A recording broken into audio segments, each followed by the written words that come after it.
A lot of restrictions are being eased here in the good old United States of America, and even particularly in this very densely populated, normally extremely active state of New York and active city of New York. As many of you know, with this coronavirus or COVID-19, the title that they gave the disease caused by this SARS-CoV-2 coronavirus, a name that I don't like because I don't like the people that gave it that name because they're very bogus. And by them, I mean the WHO, World Health Organization. So I rarely even refer to that term. But a lot of you may know that New York City has been the epicenter of the United States, possibly the epicenter, or at the very least one of the epicenters of the entire world with this situation. We had a very uphill climb of March and April, over 700, nearing 800 deaths a day in some cases. Now the deaths in New York State are starting to dwindle down into the two-digit numbers. Hopefully from there it goes to the one-digit numbers and the no digit at all. That's what we all hope happens very soon, meaning we hope that trend continues. The thing about it is it was a very quick, steep climb, to from going to no patients, no deaths to several patients, several deaths. It happened within a span of like a week. It went from everything fine to boom, thousands of patients, and then after like 3-4 weeks, the deaths of some of those patients. You know what I'm saying? However, the decline, that's why they call it a plateau, the decline has been painstakingly slow. And you know what I mean? So it goes up. So in a matter of days and weeks, boom, it goes up to a whole bunch of cases, keeps going up, up, up, up. Then it plateaus.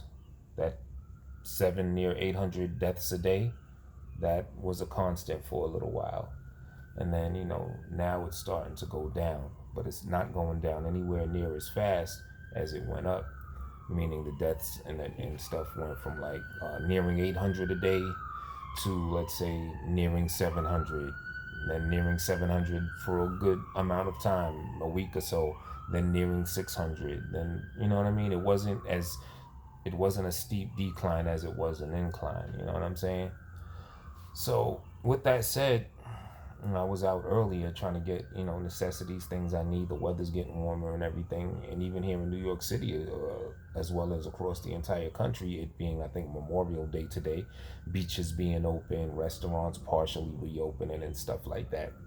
So it's a question that I have is this going to undo much of the great work in reducing the spread of this thing and the effects of this thing that has been happening? Is this going to just totally undo it? You know what I'm saying? Because it could undo it in a snap of the fingers, and then we're in as bad a situation, if not worse. And then it'll take the same amount of time, if not longer, to, get it back down again. You know what I'm saying? But there's one thing that I think if we add to this equation of reopening stuff and everything, that to me seems like a very interesting component, extremely interesting component, and can be a very useful component. And that is rather the COVID-19, as they say, the coronavirus antibody tests. Because what an antibody test is a test to find out if a person has been exposed to this virus, meaning technically had it, and then has recovered. Because if they've recovered, their body produces antibodies. And the hopes, and also based on some research, there is substantial proof to suggest that once you have some antibodies, it gives you a sense of immunity. How long the immunity, how strong the immunity is still under study. But that still is good information. So, for example, you're trying to reopen stuff, test everybody for the antibodies if they're not sick. Because what's happened in little small anecdotal studies, they found out, and I've said this before, like let's say it was a study of I think about 8,000 random people in the street. They found like 13, 14% of them had antibodies, meaning they were exposed to the virus, had it, probably didn't know they had it, and now have some antibodies, thus potentially have some immunity. Now, that microcosmic 8,000 on a large scale, they said that that could consist to that could suggest rather that upwards to 4 point something million people in New York State have the coronavirus antibodies, meaning 4 million people in the state can potentially be immune to it. You know what I'm saying? I think they said anywhere from like 13 to 14%, and then they've done these tests in other states, other countries, and they're getting similar results. They're finding out that a lot of people, in these small studies, a large percent rather, test positive for the antibodies. You know what I'm saying? Meaning this quiet infection, that's been going on. This what you call it, the asymptomatic situation has a very far, wide, and strong and long reach. You know what I'm saying?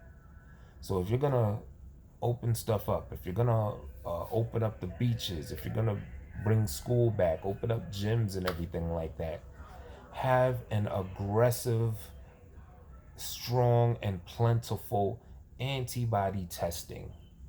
So this way, you could put the people on the forefront that's going to be in charge of opening these things, or be at the cash register, or be at the front, or work in the gym, or open the beach and be the lifeguard, whatever. So these people, those that test positive for the antibodies, you could put them out there.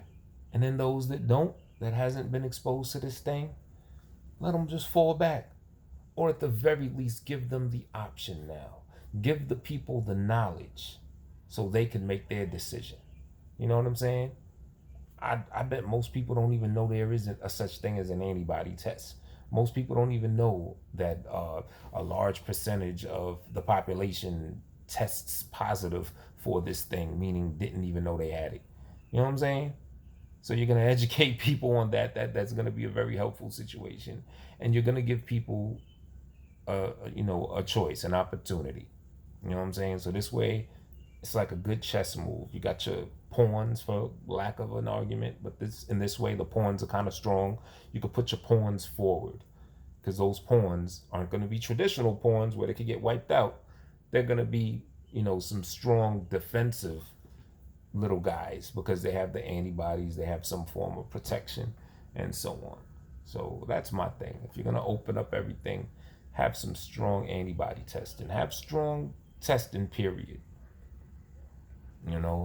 I think as President Trump so irrationally, or should I say, what's the word I'm looking for? Recklessly said, when he said anybody that wants a test could get a test, that should be a reality. You know what I'm saying? As we know, that's not a reality. It should be a reality. But definitely anybody that wants an antibody test should be able to get an antibody. Antibodies for everybody, because that is the best tool and the best piece of information, in my personal opinion, to have in going forward with reopening things and getting people just mingling up in the public.